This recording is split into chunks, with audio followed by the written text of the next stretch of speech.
मांजर काकू, इतर वेळेस मला गल्ली बोळातून पळून पळून मारणारी तू आज चक्क साबणानी शॅम्पूनी उठण्यानी चोळून मुळून आंघोळ घालतीस. काळ उंदऱ्याशिवाय मला कधी हाक मारली नाही तू. आज तुझं एवढं प्रेम का तू चाललंय ग? अरे मूषक बाळा, आता गणपती बाप्पा येणार. आईच्या गावात चक्क उंदराला आंघोळ. तू बाप्पाचं वाहन आहेस ना.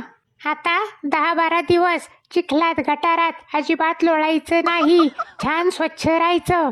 चोऱ्या माऱ्या करून खायचं नाही. बाप्पा पुढचा मोदकाचा लाडूचा प्रसादच खायचा. आणि आमच्याविषयी बाप्पानी विचारलं तर मांजर मावशी चांगली आहे म्हणूनच सांगायचं. अगं पण तू तर वाघाची मावशी आहेस ना.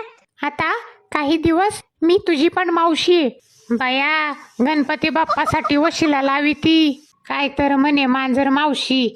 संसद आल्यात तर कशी नाती होते आठवाय लागल्यात.